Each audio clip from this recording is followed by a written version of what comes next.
대한 여야 현역 의원들과 정치권 현안들을 자세히 짚어보는 전지적 현역 시점. 오늘은 박범계 더불어민주당 의원 만나보겠습니다. 어서 오십시오. 네. 예, 저 가장 지금 심각한 문제는 뭐 의료 증원 문제 관련해 가지고요. 예. 민주당 입장은 어떻습니까? 지금 국민들 걱정은 굉장히 커져가고 있는데요. 그동안에 선거 치르면서 필수 공공의료의 확충을 위해서는 의대 정원을 늘리는 건 필요하다. 그러나 윤석열 대통령처럼 군사작전 하듯이 단기간에 밀어붙이는 건 곤란하다. 시간을 갖고 순차적으로 증원을 하자. 근데 지금 파업에 돌입된 지가 꽤 오래됐지 않습니까? 현재 응급실 위기, 중증 환자 위기, 거기에 지방의료 위기, 3대 위기가 지금 중첩돼 있는데 이 상황에서 이제 한동훈 대표가 이제 느닷없는 26년도 유예안을 얘기한 거예요.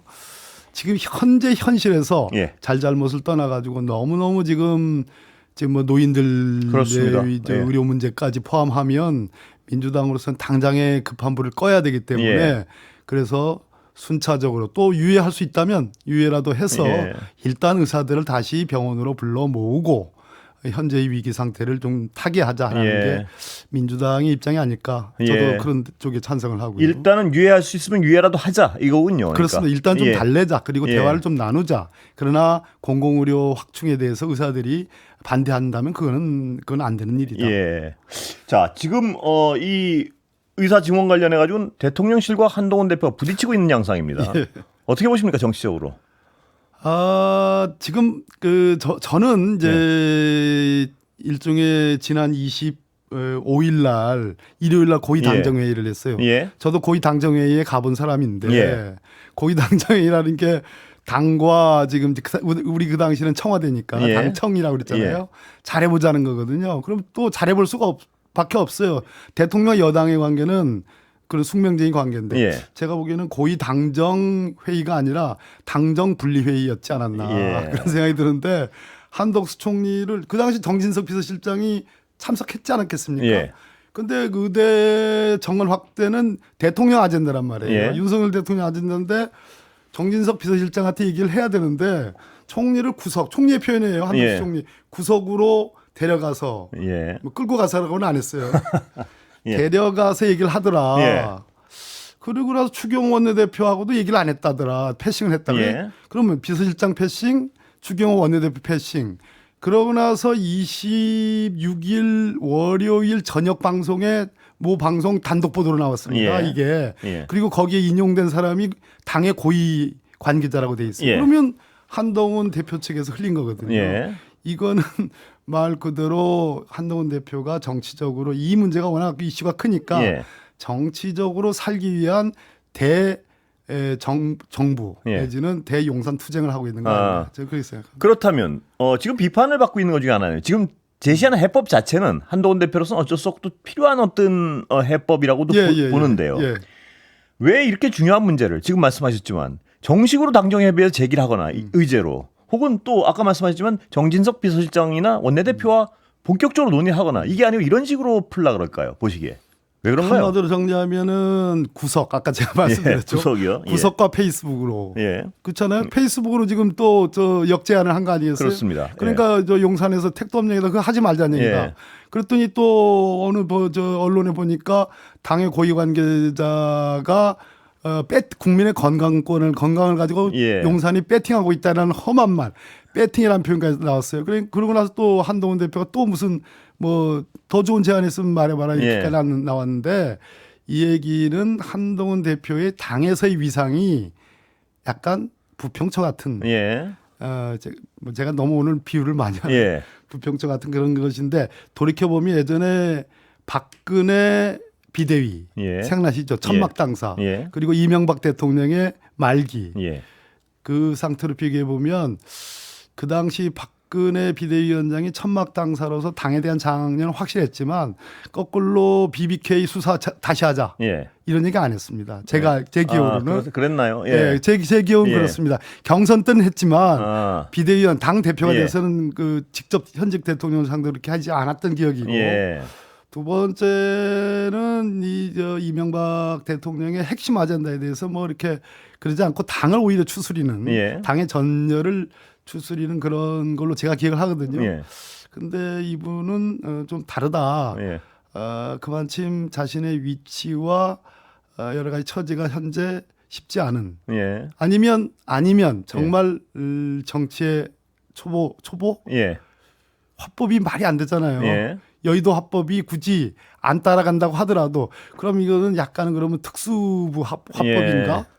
검사 화법인가? 검사법은 어느 부분인가요? 일방적이죠. 일방적인 거요. 일방적이지 않습니까? 예. 소통이 되지 않고. 그 기자한테 흘리고 뭐 이것도 염두에 두시는 그거 굉장히 잘하는 부분이죠. 예. 한동훈 대표가. 예. 그러니까 아주 잘하는 부분. 기자한테 흘려서 여론을 만들려고 그러고. 비판적인데. 예. 그렇단 말씀이시죠. 그러니까 대체로 예. 그렇지만 유의하자는 거 이거는 현실을 잘 보고 하는 것 같긴 맞는 것 같아요. 예. 자, 그러면 지금 문제는 뭐 여당 내부의 분열인데요. 예. 그건 그런데 아까도 잠깐 언급하셨지만 국민들은 지금 걱정이 태산입니다. 맞습니다. 예. 이거 집에 노부모 계시는 분들은 그분들대로 걱정이고 어린 아이 키우는 집은 지금 애 어디 열이라도 날까봐 걱정하는 그렇습니다. 상황인데요. 이걸 어떻게 야당 입장에서는 어떤 방법이라도 지금 동원을 하셔야 될 것 같은데 할 수 있는 이 야당이 수권 정당으로서 책임지는 정당 실질적으로 대통령과 당정이 아까 말씀드렸듯이 당정이 화합을 해가지고 뭘 이렇게 한 게 아니라 당정 분리해서 여러 가지 위기를 자초하고 지금 민생의 위기도 많은데 우리 당이 해야 되겠습니다. 특히 그 응급실에 약 4분의 1 정도의 전공의 인력이 빠져나가고 한 500명 이상 되는 것 같아요. 그다음에 중증 환자 수술실도 지금 한 절반 40% 이상 지금 폐쇄가 됐다는 거고 노인들 그리고 응급실에 찾아올 노인들 중에 응급실에 올 분들이 많지 않습니까? 그렇습니다. 아이들도 마찬가지고요. 이 상황을 글쎄요. 저는 이재명 대표께서 저는 그 생중계를 전제로 한 이 당 대표 회담에 대해서 반대하는 생각이었습니다. 이게 무슨 지금 무슨 말자랑 뽐내기 전쟁 게임도 아니고 그래서 그렇지만 이제 그걸 전제를 한동훈 대표가 달지 않는다고 했으니까 그러면 두 분이 만나서 말 그대로 지금 가장 요 부분 유의하는 문제에 대해서 이재명 대표도 화답을 했기 때문에 이거는 양당 간에 거대 양당 간에 합의가 될 수 있는 부분이고 그 합의를 기초로 해서 윤석열 대통령을 설득하는 이 솔루션이면 굉장히 좋겠다. 이 해결책이면 좋겠다는 생각도 같네요. 그런데 어제 진성준 정책위의장 여기 나오셔가지고 그렇군요.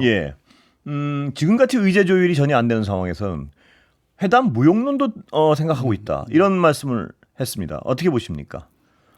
그러니까 주요 의제에 대해서는 전혀 의견 접근이 안 된다. 최상병 특검법이나. 그렇죠. 그러니까 저는 두 가지 합의가 가능한다고 보는데 하나는 이 의료 붕괴 위기에 대한 지금 적어도 이재명 대표가 오늘 최고위원회에 와가지고 화답을 한 거거든요. 진성준 의장의 생각은 또 어제 얘기고 오늘 최고위에서 이제 당대표 발언은 화답을 했기 때문에 이 부분은 합의할 여지가 있다. 그럼 굉장한 진전이고 정치적으로 여야가 국민의 민생과 관련해서는 우리가 정치적 메시지로 우리가 적어도 협치가 가능하다라는 정도의 이르면은 할 필요가 있다고 보거든요. 생중계를 전제로 해서는 저는 반대. 근데 그거는 전제가 무너졌으니까. 최병 특검 문제도 결국은 한동훈 대표가 제3자 특검을 얘기했지만 지금 사실상 거의 안 하는 분위기. 심지어 공수처 수사 보자 하는 느낌으로 이 말 바꾸기. 그럼 말 바꾸기라고 해서 민주당이 그러면 저 포기하고 그만둬야 되느냐. 오늘 의총에서도 얘기 나왔고 했는데 야당이 그러면 제3자 특검 안까지를 고려한 새로운 안을 합의해서 우리가 주체적으로 법안을 내는 방식. 한동훈 대표가 그렇게 급하면 당신들이 해라 이 얘기를 받아가지고 하겠다는 그렇습니다. 얘기입니까? 다 봐드리는 거거든요. 그러면 두 분이 만나면 그 두 가지는 어느 정도 합의가 될 가능성이 있지 않느냐. 그렇다면 만날 수 있는 기회는 열려 있는 거 아닌가 하는 생각이 들어요. 그 부분은 좀 새롭습니다. 그렇게 급하면 당신들이 발의해라 그러니까 그것도 하겠다 이건가요? 그렇습니다. 오늘 의총의 결론인가요, 이게? 우리가 제3자 특검을 정확히 발의하겠다는 건 아니지만 그래도 민주당을 포함해서 조국혁신당 다 적어도 크게 이론이 있지는 않을 것 같아요. 그래서 그 내용을 담을 수만 있다면 합의 가능성이 있는 거죠. 그리고 아까 여쭤보던 부분인데 박 의원께서는 이렇게 그 여당의 여야 갈등을 지켜보신 다음에 이 끝이 어떻게 될 거라고 보십니까? 좀 해설 좀 해주시죠. 이 권력 투쟁이 지금 권력 투쟁 양상인데요, 보니까 대통령의 인기나 대통령의 지지 뭐 이런 문제가 더 내려갈 게 없고요. 예. 그런 측면에서 윤석열 대통령 생각에 지금 이제 막 가는 거거든요. 예. 친일 문제라든지 또 안보 위기를 초래하는 문제라든지 미국이 지금 연준이 지금 금리를 기준금리를 내린다는데 그러면 한국은 어떤 입장이냐? 예. 아직 뭐가 없습니다. 예.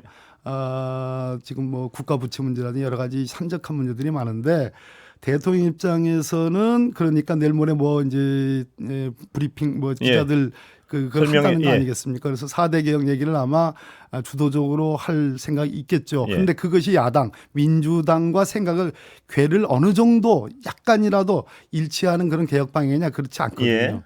그랬을 때 그럼 한동훈 대표는 지금 의료 붕괴 위기에 대해서 이제 그 유예안을 얘기했는데 그런 것 또 제3자 특검 얘기 이런 것들을 하는 이유가 결국은 자기 정치적으로 자기의 정치적 생명을 유지해야 되는 건데 그럼 결론적으로는 어떻게 하냐. 저는 그럼에도 불구하고 한동훈 대표 입장에서는 그렇게 함에도 불구하고 이게 절단나지 않는다라는 생각을 하는 거예요.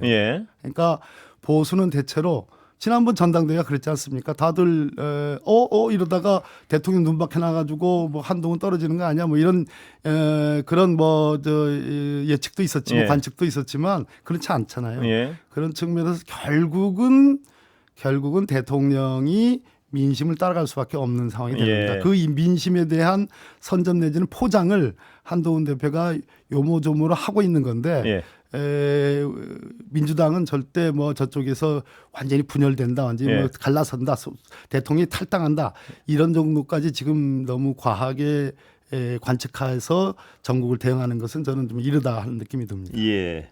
자, 검찰 수사 좀 여쭤보겠습니다. 김건희 여사 명품백 관련 검찰 수사요. 어떻게 보십니까? 지금 수사심의는 뭐 관련 전공 분야이시니까요. 어떻게 보십니까? 이원석 검찰총장이 이제 임기 뭐 이제 며칠도 안 남았네요. 그런 상황에서 결국은 조직을 보호하기 위한 마지막 고육지책이랄까, 자기 마지막 자존심 같은 것을 내세웠는데 이 말만 안 했으면 좋았죠. 서울중앙지검 형사 1부가 김건희 여사 무혐의를 해서 한 그 증거 판단과 법리 해석에는 전혀 문제가 없다. 아주 충실하게 한 거다. 라고 얘기하면서 수사심의위원회. 그러면 왜 수사심의위원회 왜 올립니까? 올릴 이유가 없잖아요. 잘한 수사인데 왜 올려요? 그러니까 그것은 수사심의위에 올리는 것은 사실 형식에 가깝다. 결국 수사심의위원들을 다 민간위원으로 다 뽑겠다고 하는데 기록을 어떻게 만드느냐의 문제거든요. 그런데 이거는 대향범이라고 그래가지고 최재형 목사의 말을 믿을 거냐, 김건희 여사의 말을 믿을 거냐, 딱 둘만 남는 거예요. 그런데 뇌물을 줄 때 뭐 이것이 뇌물이 아니냐를 떠나서 뇌물과 유사한 성격이잖아요. 뇌물을 줄 때 선물이라고 하지만 뇌물을 줄 때 그 뇌물의 실체가 없으면 줬다고 주장하는 사람의 말을 믿기는 어려운 게 많습니다. 그러나 뇌물의 실체가 있으면 실체가 있잖아요. 명품백 말씀이시죠? 있으면 줬다고 얘기하는 사람 최재형 목사의 말을 믿어주는 게 그동안의 법리들입니다. 대체로는. 그러면 이건 수사심의에 올리면 정말로 객관적으로 랜덤으로 정말 그 무작위로 뽑아서 수사심의위원회를 만들어서 심사를 올리면 저는 뜻밖의 결과도 나올 수도 있다. 수사심의에서 뜻밖의 결과도 나올 수 있다. 그런데 기록을 어떻게 만들어놨느냐. 그게 어다르고 아다른 거거든요. 조서를 어떻게 받아놨느냐. 그게 어다르고 아다른 거거든요. 그걸 못 봤었기 때문에. 수사심의 결론이 만약 그런 식으로 좀 획기적으로 나온다면요. 검찰은 바뀌나요? 받아들이나요? 보시기에? 안 받을 수 없죠. 그거 수사심의위원회 결과가 검찰 서울중앙지검 형사 1부가 무혐의 결론 잘못된 거다라고 하는 순간 그거는 야단나는 겁니다. 전국은 안 받을 수 없죠. 그러나 가능성이 크진 않다. 이런 보도가 일반적이던데요. 저도 가능성 크다고 보지 않습니다. 왜냐? 기록을 어떻게 만드느냐가 중요한 문제이기 때문에 아마도 이원석 검찰총장이 올리면서 그냥 군말을 안 붙였으면 뭐 어느 정도 객관적인 뭐가 있는가 보다 하는데 뭐 법리 판단과 증거 판단에 법리 해석과 증거 판단에 충실한 결론이다라고 하는 걸 보면서 좀 불길한 제 입장에서 불길한 생각도 듭니다. 그렇다면 수사심의가 예상대로 별거 아닌 걸로 나오고 이렇게 되면 결국은 해법은 특검밖에 안 남는 건가요? 보시기 어떻습니까? 김건희 여사 특검안은 저희들이 몇 개 내 있고 지금 발의가 돼 있는 상태입니다. 지금 최혜병 특검안 문제가 워낙 발등에 떨어진 시급한 국민적 화두기 때문에 잠시 제쳐놓은 거지 그대로 유지되는 거죠. 필요성이 높아진 거죠. 그런데 지금 반복되듯이요. 또 거부권 뭐 이런 식으로 흘러갈 텐데 어떻게 해야 됩니까? 보시기엔 야당은? 국민적 저항권이라는 게 헌법에 있는데요. 저항권에 직면하는 순간이 트리거, 소위 말하는 결정적인 촉매제의 역할이 뭐냐라는 것이 있습니다. 저는 이 지금 이런 현안들에 대한 부패의 문제 또는 독선의 문제, 독재의 문제 플러스 민생이라는 문제가 지금 물가가 심각한 상황인데 거기에 폐업률이라든지 또는 부동산 문제 이런 걸 다 합쳐 국가 부채 또 뭐 가계 부채까지 다 합쳐 놓으면 결국 어느 순간에 저는 임계점이 올 거다라는 생각이 듭니다. 법무부 장관의 발언은 어떻게 보셨습니까? 규정이 없어서 처벌을 못한다면 의원님께서 법을 만들어달라. 전현희 의원한테 이런 얘기를 했는데. 한동훈 학습 효과죠. 법무부 장관들이 이제 법리에 충실하고 좀 뭔가 좀 엄정한 그런 모습이 아니라 말꼬리 잡는 식의 지금 그 학습 효과를 지금 그대로 배우고 있는 건데 보고를 받지 않았다고 하면서 한 얘기거든요. 그러면서 그런 얘기를 하면은 그러면 지금 현재 수사심의위원회 검토하라고 한 법리 중에 이원석 검찰총장이 그 변호사법 위반과 소위 그 알선 수재에 대해서 뻔히 그래 평생을 검사를 하신 그 박성재 법무부 장관이 그 형법 안에 있는 그 범죄를 모르겠습니까? 뻔히 알고도 그렇게 말꼬리 잡는 한동훈 학습 효과. 규정이 없다는 건 말이 안 된다 이 말씀이시죠? 말이 안 되죠. 규정은 현재 법으로도 얼마나 처벌할 수 있다 이 말씀이신가요? 예, 그렇습니다. 알선 수재라는 거 그 청탁 또는 직무 관련성 그거는 최재형 목사의 말에 의하면 완전하게 다 그런 입증이 되는 얘기입니다. 믿냐 안 믿냐 이 문제만 남은 거지. 아까 말씀하셨던 누구 말을 더 믿느냐 이 그렇습니다. 말씀이시죠?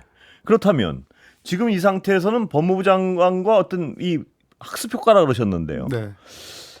이 진행되는 상황 전체를 말입니다. 어떻게 봐야 됩니까? 지금 계속 청문회 하고 하는 비슷한 패턴이 계속 반복되고 있는데요. 어떻게 봐야 될까요? 국민의 짜증 지수가 어느 정도 될까요? 아무리 대통령이 하늘 같은 권한을 아무리 갖고 있지 않은데 그냥 대한민국은 제일 센 권한이긴 하지만 다 국민이 준 권한인데 결국은 국민들이 판단할 때 이건 좀 도가 지나치다. 이럴 수가 있느냐. 심지어 사익을 위해서 대통령이 자신의 권한을 남용한다라는 느낌이 그 순간이 그리고 거기에 민생의 문제가 참 또 나라의 국격의 문제가 함께 이렇게 돌아가면서 문제가 있다고 볼 때 저는 그것이 금년 말 대체로 우리나라의 겨울은 추위보다 추위를 녹이는 뜨거움이 있었습니다. 의미심장한 말씀 이렇게 가면 지금 아까 당정분리라고 얘기했잖아요.